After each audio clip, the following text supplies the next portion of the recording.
think the other thing that was really exciting too was we were doing something new and something fresh, and we received a lot of free media from that.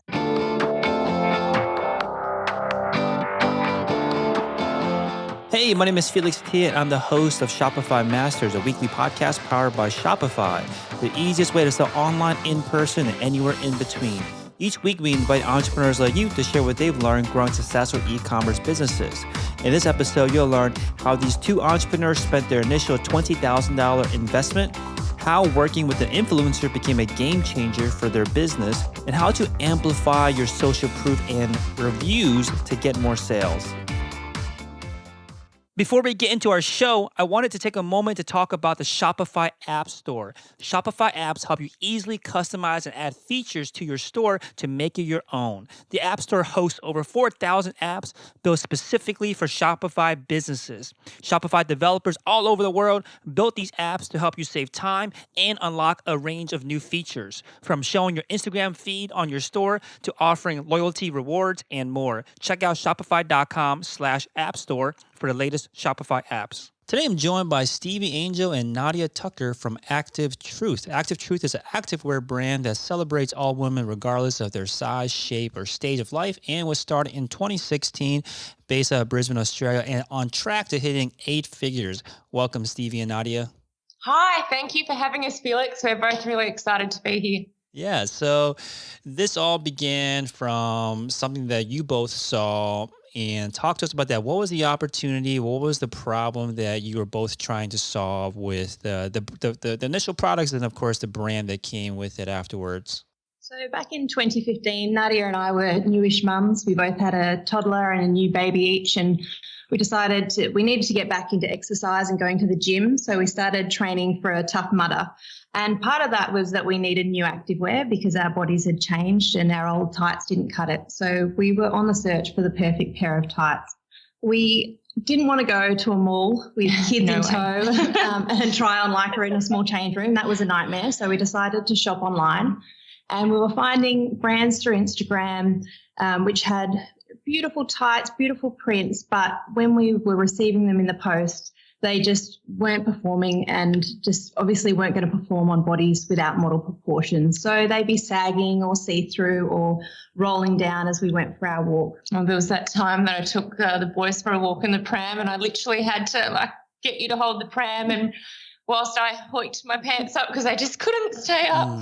I know. So it was just this constant battle with finding the perfect pair of tights, and we started talking to our friends thinking that they might have some brands that they could recommend, and it turned out that other people we knew were having the same struggle, and in particular our friends who were around a size US 12 and above really struggled to find activewear that fit well and performed. So they'd either go into a regular size store and they'd be half a chance that the largest size would fit them, but they might leave feeling terrible about themselves because it didn't, or they were stuck shopping in the plus size section of a department store, which is normally up in the back, covered in cobwebs, sort of thrown in the corner as an afterthought. And if they were shopping there, the products were normally pretty bad quality and didn't have all the performance attributes that regular activewear did. So we saw that there was a gap in the market for just a really great product that was size inclusive. And at the same time, when we were looking on Instagram, we just weren't seeing brands that resonated with us. It was all either your 20-year-old yogis or high-performance athletes, and it was all sort of one body shape and body size. So we also thought that there was room for a brand that celebrated a more diverse range of women, celebrated them getting out there, being active on their own terms, and not only celebrating but showing them in their marketing as well. So once we saw the need for a brand like this, we thought, why not us? Yeah, so a couple of things you mentioned there, which is that you saw an opportunity in the marketplace, both from almost a technical aspect of how do you design better clothing for certain people, and then also from the branding, the messaging side, finding ways that you can have a brand that, again, resonates more with the audience that you're going after, the audience that you both belong to. So let's talk first about the technical aspects of designing clothing. Did either of you have background in designing clothing, let alone activewear? Absolutely not. I still can't sew a button. My grandfather still darns my socks, and I still staple my hems when they come down. So we were starting from the beginning, which I think was actually really helpful because we didn't know. We really had to start from the start from basics.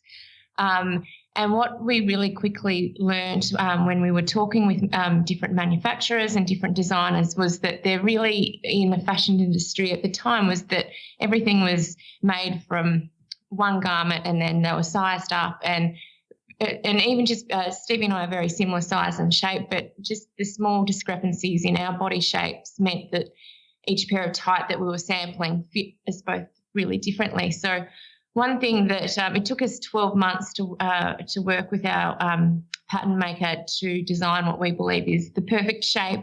But what we determined to do was, rather than just selecting one shape and then just grading up, every single one of our tights in every single size comes from a separate base pattern. So we've taken on board lots of comments. We've tested the product on all different shapes and sizes and really tried to develop shapes and patterns that really consider the female form, particularly as they change depending on body shape, height. Even recently, some of the feedback that we've received from our customers was that no one was catering to women who were short. So we've recently introduced a petite range, and that's for women 163 centimetres and below. And we've had great success with that. And because of the success of that, we've also introduced and are about to launch in the coming weeks a range for women that are 180 centimetres and above. So just really trying to, we know we can't cater for everything and everyone, but we're really trying our best and listening to the customers and how the product actually fits. Yeah, and these 12 months of iteration and testing, you had mentioned that you're working with the pattern maker to figure out the best kind of designs. What was happening during this time? 12 months. Can a lot can happen during that time. Talk to us about what was going on during that period while you were perfecting that first product.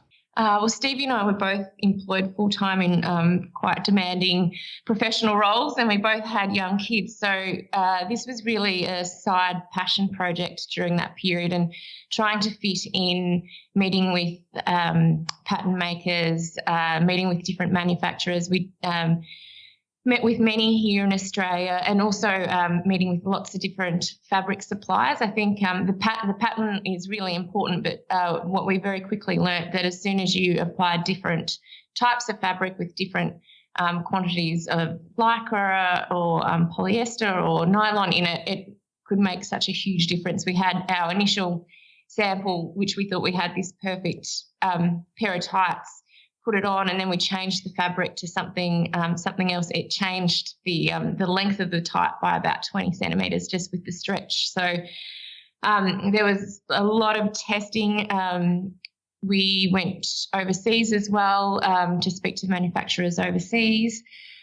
And we went around and around in circles until we really landed on a local Australian manufacturer who we still work with and still partner with.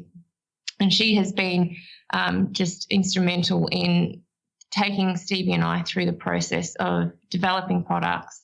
Anyone that manufactures products, whether it's in retail or in other, it is really difficult. It's never perfect. So it's been a huge learning experience, and I'm forever grateful, particularly to our Australian manufacturer for the help that she's provided us. Yeah. And if neither of you had experience in this field, I think a lot of other people out there might be thinking the same thing, that they have a problem. They want to develop products in a particular category, but they don't have experience in there. I think the concern is, like, how do you make sure that you know what's going on, especially when you're, investing money and hiring people to help you out and manufacturing? How do you make sure that you're aware of all the things you got to be aware of?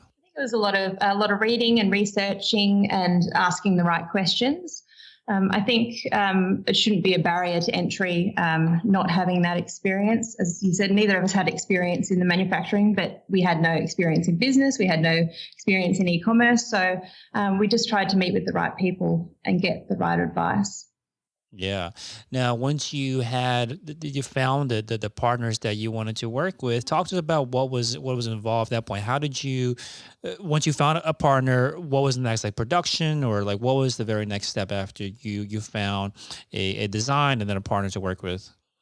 So we went into production. Our first ever run was 100 pairs of tights. So we really, and we had no funding. Steve and I both contributed $10,000 each to the initial business, which allowed us to set up business structures and websites and purchase the fabrics and pay for the pattern making. But we really did start small, and it literally was a box of 100 tights. And there was no marketing budget, so we had photos of us from the neck down on a website, which we took on our iPhone. And I made the logo in Illustrator. I'm not a graphic designer. That still haunts me to this day. So we really bootstrapped it. And I guess we did the bare minimum to launch, but at the same time, we really made sure that we had the business structure there and got financial advice and had, I think, those all ducks in a row ready to go. Yeah. So, I mean, it sounds, in the face of it, sounds like a pretty strenuous journey if you're looking at it from the very beginning, right? No experience, bootstrap business, and we had mentioned at the start of this that it's on track to become an eight-figure business. When you look back on it, what do you think you had to get right? What do you think you guys had to both figure out, or what do you think you navigated well to make it work based on, again, not starting with much? I think it's definitely the combination of product and brand. A great product, we say, is always the best marketing. We have really great word of mouth referrals and a ton of reviews on our website. And the brand really resonated. And I think the growth of the brand so quickly with no paid marketing behind it was testament to the fact that women were ready to see a brand that celebrated them rather than making them feel bad about themselves or making them feel like they needed to go to the gym to look a certain way. So we had really fast take up there in terms of our social media following and our sales. Yeah, one thing you had mentioned to us was that using social media to grow a community was instrumental to a lot of the success early on, and then still to this day, the effort that you put in there has played out. And you had mentioned too that about how the brand was really resonated with your target customers. Now, when you both understood that this is the kind of brand that we wanted to create, how does that actually play out? Where is the messaging going? Like, how do you make sure that when someone thinks about Active Truth, they have a particular image in their mind? Well, firstly, from a visual point of view, we never ever Photoshop our models, and we do show a diverse range of women across our socials, and we're showing every bump, lump, freckle and scar there. So I think that was really different at the time. So visually they would see Active Truth. And then in terms of tone of voice, we really spoke to the community as if it was Nadia and I speaking to them. We didn't try and pretend that we were a massive brand. We, I guess, leveraged the fact that we were a small business. We try to be funny and relatable and real. Very funny. And, we're self-deprecating and just really tried to get to know our community. We early on made really good relationships with a lot of influencers and bloggers, particularly locally here in Brisbane. So we'd go and have a coffee or go and have breakfast with them, which I think they weren't used to seeing people offline. But that was a really great experience to build the relationships with them, and then they would spread the Active Truth message to their communities. But it was also a really good learning experience for us. We didn't actually have Instagram ourselves personally until we started the business. So we were learning to use social media at the same time as we were growing the business. Yeah. So during these 12 months before you went into manufacturing, were you growing the community at this time? Like, when did you start focus on using social media to grow your community? Yeah, we did start early, probably about 3 or 4 months before launch. We started the account, and I think we just posted some inspirational quotes and a few nice pictures that we found along the way. I think at the time we launched, we had about 500 followers on Instagram, and we were pretty excited about that. Yeah, so obviously, 500 certainly is better than zero, but certainly not a huge amount to start off with. Now, what do you think helped you? Like, what changes did you make to your social media strategy that really started to kick it up a notch and grow that community much faster? Well, I think just having product to sell and our influencers and customers starting to post photos wearing our tights and spruiking the product really started to grow the following pretty quickly. We had some really good wins in the first year or two with some big influencers. One in particular for our maternity range. So that's another category. We have maternity activewear. She was just a customer. We didn't know that she was going to post. Her name's Zoe Foster Blake, who's quite a big celebrity here in Australia. And that was a really big game changer for us. We were seeing growth already, but that was an overnight boost to the business. I think the other thing that was really exciting too was we were doing something new and something fresh. And we received a lot of free media from that. So we were, there was a story about us in our local newspaper, and the exciting thing about that was one of the producers of a national TV show read that article, and then the next minute we knew we were down in Sydney at 5 a.m. getting ready to go onto live TV to tell our story. So we've been really lucky in that our messaging is consistent. It really resonates with people, and people want to share that story, and we've been incredibly fortunate to have the support of the local media here in Australia. Yeah, I think there's something to be said about how if you have a unique approach or unique messaging or something new and fresh, like you had mentioned, it goes a really long way for opening doors to media, to free PR, to get your name out there more. Is that still a strategy that works today? You had just mentioned that to me that you just celebrate your fifth birthday, which congratulations for the business. Now, is that still was that still carry you now that you've been in business for 5 years? Do people still care to tell that particular story? We don't use a PR agency at the moment. We do it all in-house. So when we have interesting stories to tell, we do get a lot of media support. We recently did a collaboration with an Indigenous artist here in Australia on a print for one of our collections, and that got some really great media coverage as well. When there's an interesting story to tell, we do continue to get support from the media, and it's a really good channel for getting traffic to the website. Oh, I like that. I like that due to the kind of products that you're putting out there, there's now a new story to tell. Is that often an approach that has worked, where collaborations or other products that you're releasing usually are good kind of jumping off points for media to want to tell your story? Yeah, definitely. One of our other really important partnerships is with a local charity called Share the Dignity, who provides sanitary items for women in need and who are homeless. And every year we partner with them and we create a limited edition tight to support one of their initiatives, which is called Move for Dignity, where they encourage women to move for a month and to raise awareness and funds for the charity.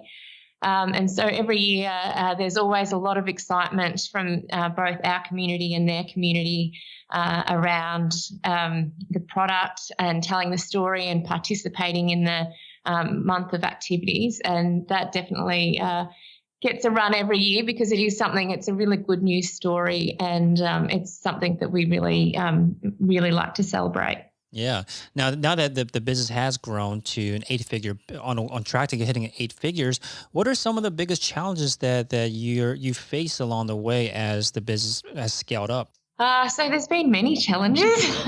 I feel like we face challenges every day, but I think being a product-based business, I think inventory has always been a huge, huge issue for us.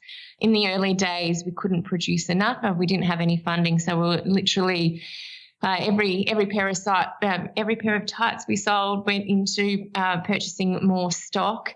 And then over the course of the 5 years, there's been periods where we've had an oversupply of stock, and then in the lead up to COVID, we're really working hard towards working on our cash flow and our inventory holdings, and we're working towards having 10 turns a year.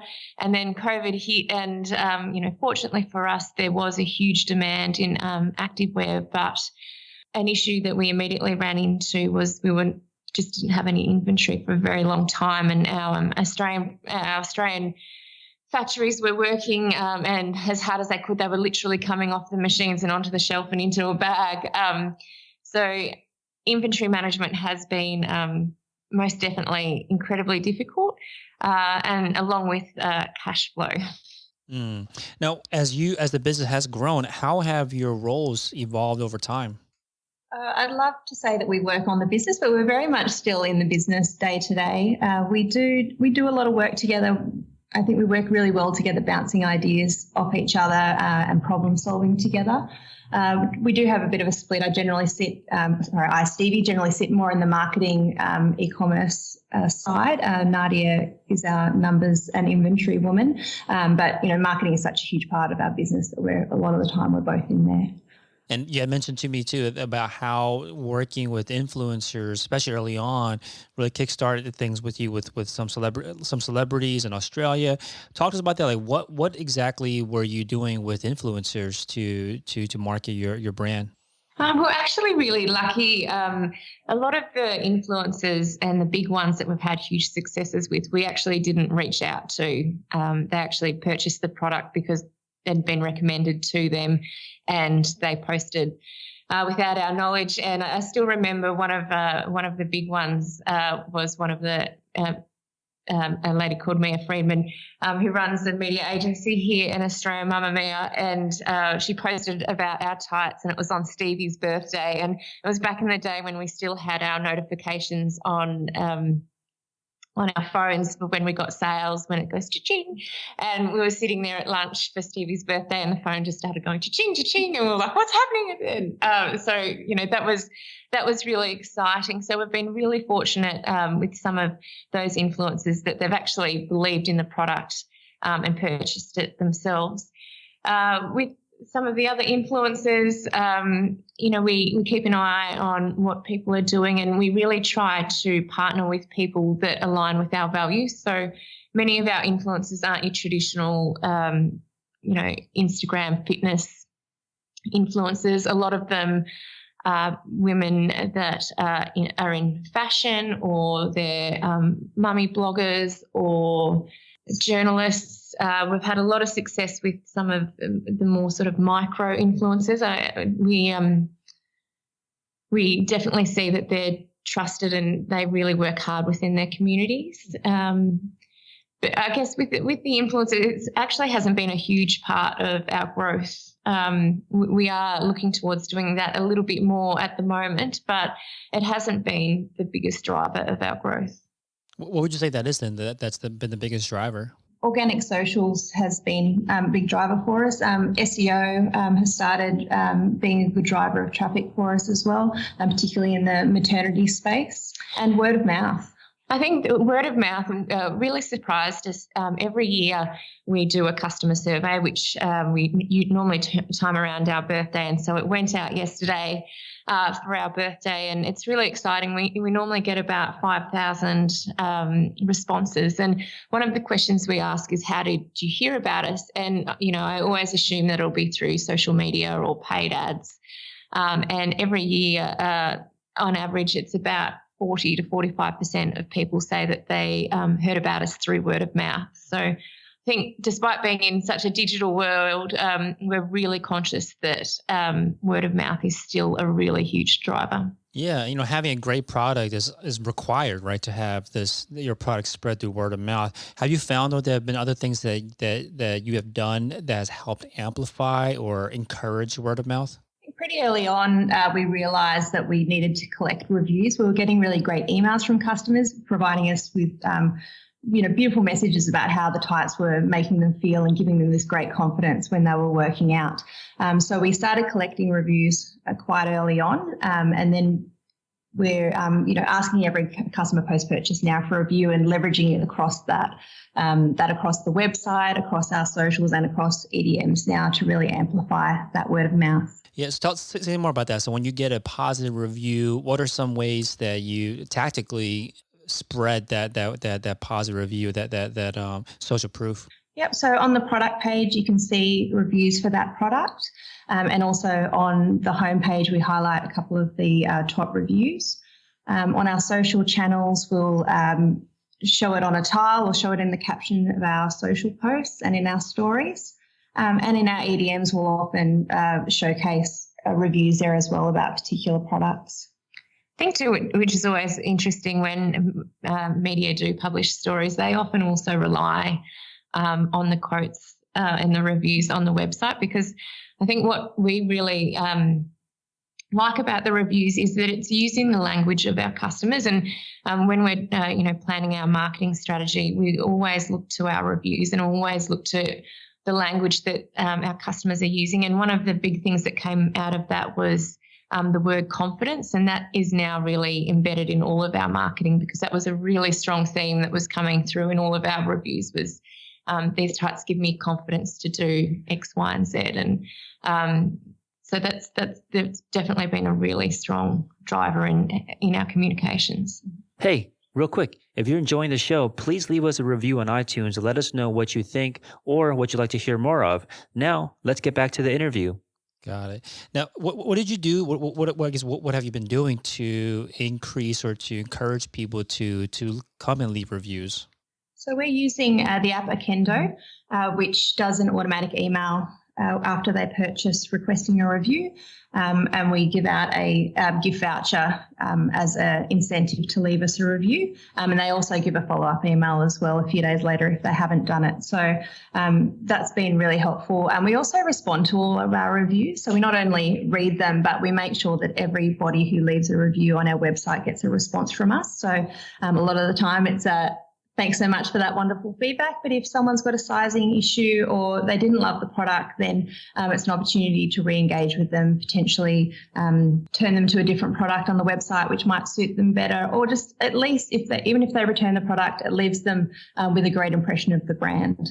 And you mentioned too to me earlier about how the maternity is taking off for your company. When you see a segment like this taking off, you see a lot more, I guess, a concentration of people coming that are looking for products for maternity purposes.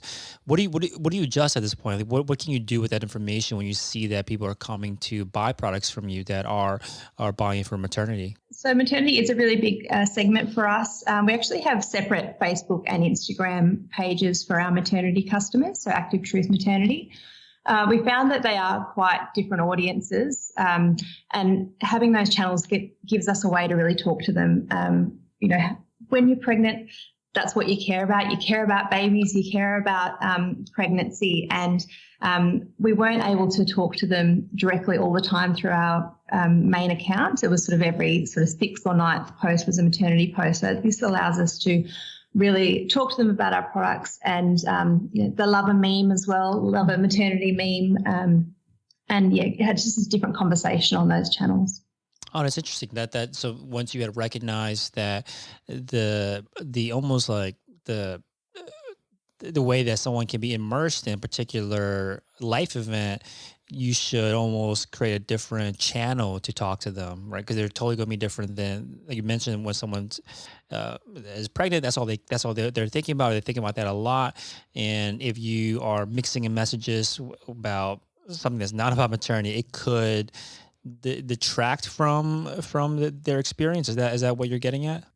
Yeah, and they're not necessarily going to see every single post that we put up as well, of course. So if they're following the Active Truth main account, even if we're doing a maternity post every few posts, they're not necessarily seeing that either. So, yeah, we found that essentially creating a sub-brand for maternity was a great way to directly communicate with those customers with the language that was important. Yeah, and we also segment our email marketing as well and our digital paid marketing. I think that really allows us to narrow down on that market. Yeah, and we also have strategies to re-engage them back into the main Active Truth account once they've gone through that, their initial motherhood stages. So we have pregnancy. We also have postpartum tights and nursing bras as well. So once they're moved through that stage, we try and re-engage them back into the regular activewear as well. And was this a line that like for example, the maternity tights, was that a line that you initially launched with, or was that something that came later? It came a little bit later, not too much later. both Stevie and I had the great experience of having to wear our husband's shorts when we were pregnant. So it was definitely an issue for both of us. And we went and spoke to our pattern maker very early on and said, something has to be done here. And so we worked with her really closely. And so I think we launched the maternity tights about 6 months after launch. So your product lines have obviously increased since you first launched. Talk to us about how you decide what kind of products to focus on, what to solve next for your customers. Yeah, well, going back to the survey that I mentioned, we really do listen to our customers. Part of the questions in the survey are around, what products are you missing? If you could spend a day at Active Truth, what would be your first product that you would design? And so it wasn't just the maternity tights that we were listening to our customers about in our own personal experience, but also swimwear was something that definitely came through very early on, that women were struggling with finding the perfect one piece. So we released that about 2 years ago to great success. And it really is just listening to our customers. They come up with some great ideas, and it's not just in terms of the actual product design. It also comes down to prints and colours, and they really are a great source of inspiration for us. Yeah, and how do you test out that, like even things like prints or new product lines, something as large as a new product line, when you are thinking about expanding into it? We always start really small, and I think that's the beauty of having local Australian manufacturing, and we also do manufacture overseas, is that we can start really small. One thing that we're working on at the moment is a recreational cycling range, and I'm not sure whether that will be successful or not, but we'll definitely start small. We'll test it we'll road test it with some customers. We've done that a number of times over the last few years. We send out to our community saying, we're about to release this new product or this range. We'd love, 10, 20 road testers to try out the product, and we'll send the product out. And then I hop on the phone with each person for about 10, 20 minutes, sometimes an hour, depending on what they want to talk about. But I've found that really, really helpful. We also often get customers to come in to star in our photo shoots, and that's a really good opportunity. Not only do they get to come in and have fun, and our team is so great at making that day so special, but it is a really good opportunity just to talk to them and ask them, what problems do we need to solve? What other brands do you look to that, you find inspirational or you enjoy? And that's both in terms of, the products that they're providing and marketing. So it really is, I think, listening and asking the right questions too. When you've been on this entire journey, I think what really sticks out is about how important it is to have a brand that resonates, which plays out in the kind of products you come out with, the messaging you put out on social media, even things like using or having your customers come in for photo shoots.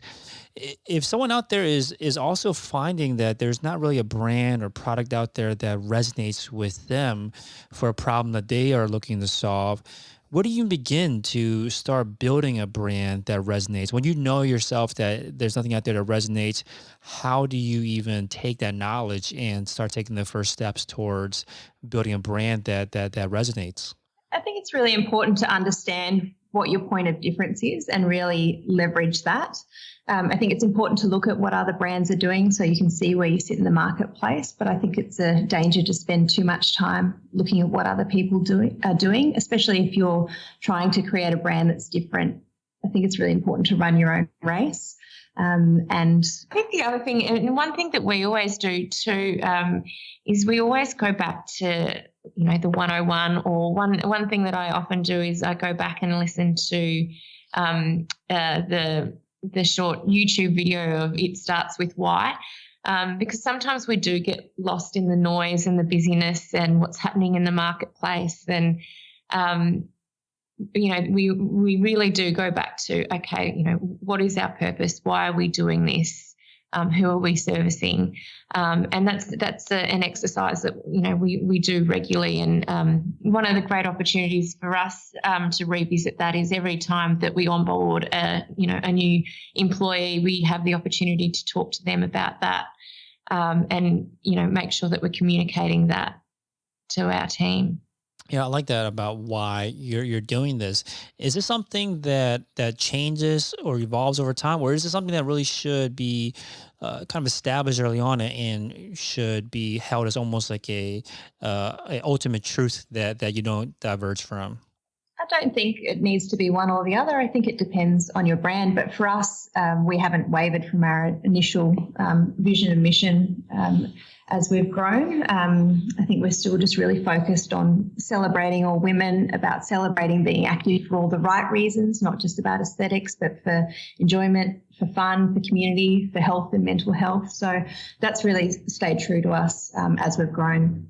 And we've just been really consistent. We haven't changed with, different movements in the market or different entrants into the market. When we celebrate our 5th birthday, we always go back and reminisce about, what we've done. And one of the things we always do is go back and have a look at our posts from 2016 on social media. And it always amazes me how consistent we have really been, and we've really stayed true to that vision. When you are designing elements of your website to continue to have that kind of messaging, how do you make sure that you are staying on point? And not just your website, but on social media. Now that the company is larger, you have a team now that works on this. How do you make sure that everyone is basically staying on message?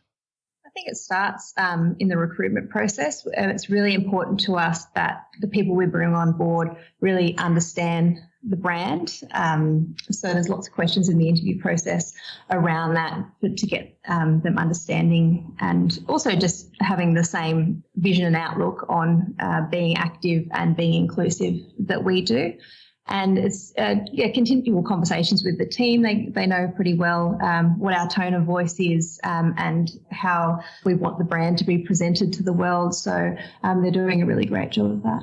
Now, I'm sure I'm looking at the website now, Active Truth, or for me, activetruth.com.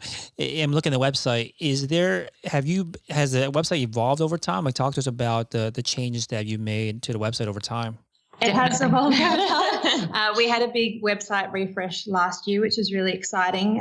We had the same theme for the first 3.5 years. It had become a little bit of a Frankenstein because we didn't have developers, so we were hacks and add-ons, et cetera, et cetera. So we had a developer come on board and create a new website for us. That really gave us the ability to add some extra features, things like upsells, cross-sell, gift with purchase, bundles. They also did a small brand refresh for us and updated the logo from my initial one that I designed back in the day, which I was very grateful for. So that was fantastic. We saw an increase in conversion rate pretty much immediately once we released that website. We're also really excited that we now have a US website. So that's what you'll be looking at, Felix. Mm-hmm. That's relatively new as well. We haven't put any funds behind marketing to the US yet. We do get some sales from over there at the moment, but that's an area of focus that we're really looking at from this year onwards, is to really tap into the US market as well. Yeah, so you mentioned upsells, cross-sells, gifts with purchase, and bundles. So these are all new things that you've been able to add to the website. Talk to us about that. Like, how have you been strategic about how you use upsells or cross-sells or bundling? I think it's really easy to think that all of your customers know every single product that's on the website, but you've got to remember that they're not seeing every single social post or email, and they're not necessarily clicking into every product that's there. So it's a really great opportunity to show customers how they can wear different products together, just to show them something else on the website that might appeal to them. The gift with purchase has been great for us to increase our basket size as well. So we've had some smaller products like resistance bands, which were great when everyone was working out at home in 2020, just to tip that basket size a little bit higher. It also helps move some stock that's been a little bit stale as well, rather than it's just a different way rather than always discounting. Also, you're like almost like bundling or gifts with purchase products that might not sell as well on their own. Yeah, yep, absolutely. So Yeah. maternity is a great area of bundles for us. So often if you're buying a postnatal recovery tight, you're looking at a feeding bra as well. With pregnancy, we know a lot of women, once they buy the first pregnancy tight, quite often come back a week or two later when they realise how amazing they are and buy a second pair. So, or they might buy a bike short length pair to wear under dresses and a full length to wear on their own. So particularly the maternity, the bundles work really well for us. Got it. And because you've just gone through a refresh recently, was there any area that you wanted to focus on to improve either the experience or even improve besides these, cross sales, upsells, and give a purchase and the bundles? Were there any other areas of the website that you worked on that helped increase either retention or sales? One of our biggest focuses was the mobile experience. I think 90% of our traffic, if not more, comes from mobile. So really recognising that user experience has to be top notch. And I think one of the most interesting things that we did, someone recommended that we do it, was that we got a stranger at a conference called John, and we said to John, we want you to purchase, and we'll use our credit card, to purchase a pair of mum and maternity tights. And so he hopped on his own device and he went through it, and we sat there on our hands and we zipped our mouth and we watched him go through that experience. And it was such an eye-opening experience. And it's something that we've done subsequently with our staff members and our friends and our family, and also, people after they've had a couple of drinks, because we all like to shop online late at night after a few drinks. But it's so interesting watching anyone try and navigate or try and change the value in the cart, like just thrashing your finger against it because it wouldn't click. So we learned a lot, and we still do that all the time as well, that mobile experience. And, we were able to implement a few quick changes there in-house, but it was definitely something that we asked our developers to really focus on. Got it. And you mentioned to us already an app like Okendo for getting reviews. Are there any other apps that you use to help run the website or the business? We recently installed a returns app called Loop. So that's been really good for us as well, just automating the returns and exchange processes for our customers. We've had really great feedback from them. Previously, we had the old manual form that you sent back in, and it was a lot of work for the team to manage those exchanges. And also with the inventory, someone might send back a product wanting to exchange it, and by the time it comes back to us, we've sold out of that, and then it's the manpower going back to the customer. So that's all automated for us. It's also got an opportunity to get the customer shopping again with a shop bonus. So if they decide to return an item but shop again, I think it's a $5 credit that they can put towards their order as well, rather than getting a refund. Awesome. So for, again, activetruth.com or activetruth.com.au. Thank you so much, Stevie and Nadia. And I'll leave you this last question. What do you think is the most important area of focus for your business over the next year? I think for us, we experienced such great and incredible growth over 2020 that we're really focusing on being better rather than bigger. So really working with our team. They've done an incredible job, but really providing them with the support and the resources to continue to upskill. The e-commerce world is such a fast-paced and ever-evolving world. Making sure that we've got the right processes and procedures in place. That's across the team, our supply chains with our manufacturers. And really just making sure that we're doing the best practice that we can. And I guess we love what we do. We know our customers love what we do, and we're making a difference, and just really being that business that is there in the long run. Awesome. Again, thank you so much for both of you for coming on and sharing your experience. Our pleasure. Thanks for having us, Felix. Thanks for tuning in to another episode of Shopify Masters, the e-commerce podcast for ambitious entrepreneurs powered by Shopify.